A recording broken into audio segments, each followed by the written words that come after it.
Happy Friday, everybody. Today we're going to look at the red Caboose Centerbeam flat car.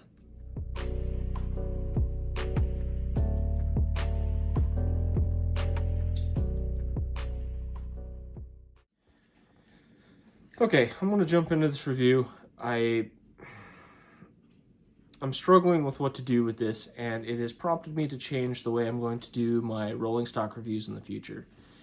Anything that I purchase new and can be bought at the time of review from a retailer will have a reference to the price.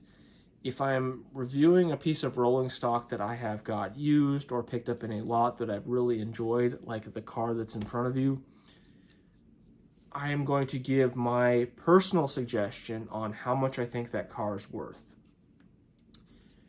I purchased this car as part of a lot, and once broke down amongst all the cars that I purchased, the average price amongst them all was about $6.50. And for that price point, this thing is an amazing piece of rolling stock, and I've really enjoyed it. And I'm going to get to the function and runnability of this in a moment. But before I do these reviews, I like to go and, one, if I buy them used and they don't have, as a part of a lot, and I don't have, cases or any indication of what the car might be, I do some research on the internet, and I came to the conclusion that this is a red Caboose Centerbeam flat car, of course, and it more than likely came from the factory with Microtrain's wheels and trucks pre-installed. I get on eBay to kind of do some price checking because I wasn't finding anything on any of the main train websites, and I'm seeing this thing in its different road names and colors, $30 to $60. I even saw a couple of them that were $70. And this really brings out some of my disdain for the hobby. As much as I enjoy my model trains, when somebody finds something rare and they price hike it, or something immediately sells out from a current run and they get listed back on eBay for $50 more than what they were 2 days ago, I see it happen a lot, and it really angers me. And I understand that is, demand not being met, but I wish there was more of a constant in availability for rolling stock. But because of this issue where I buy something and maybe this is a rare piece of rolling stock and it is worth that kind of money, I didn't pay anything near that, and so I can't really review it for what I paid for it, and I don't think it is financially feasible to be buying this for what they're asking on eBay. So I have come to the conclusion that I will be giving my advice on what I think these cars are worth when I buy them used in lots. If I buy them used and I'm having difficulties, I will be changing trucks and wheel sets to my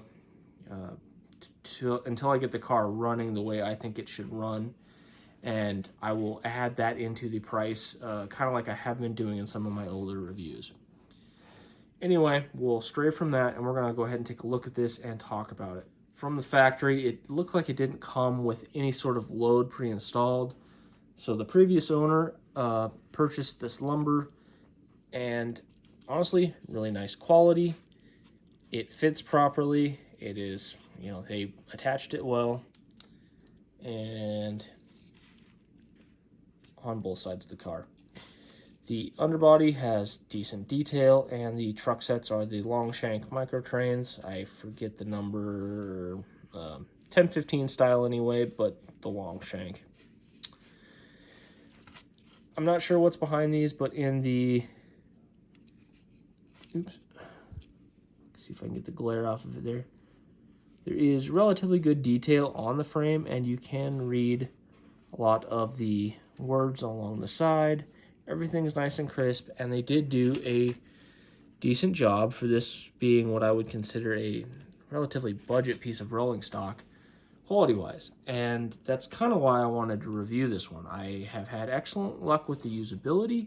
It tows well. I've had some issues going around some of my curves with these longer cars, and I think this is considered a 73-foot flat car. or Centerbeam flat car. When pulling heavy loads behind them going around curves, they tend to kind of tip in and they can cause derailing. Have had zero issues with this, pulling heavy loads behind it. Long set of tank cars and grain hoppers in multiple occasions, and I've never had this derail due to a heavy load being behind it. Running through turnouts, it has been acceptable. Because of the long shank microtrains, it can be a little bit of a bugger being pushed through turnouts, although I honestly can say I haven't had too many problems with it. I think I can remember 2 derailments when I was trying to do some switching with it, and that might be a deal breaker for you, but this is not really what I would consider a switching car myself. This is more of a put in a long consist and pull car. All of that aside, proper height on the hoses. Didn't have to do any hose trimming, not a big deal. The color looks really nice in person. The camera can kind of change that. That's my problem, but it has been an excellent piece of rolling stock. And so that brings me to what I think this is worth. I do believe it comes factory with the microtrains wheel and truck sets. I would probably change these to medium flange wheels at some point. It's not necessary, but I prefer them. So that might be a couple dollars you add on this if you feel you must. But that being installed, the nice looks of this thing and good runability puts it firmly in the $10 to $15 price range, empty.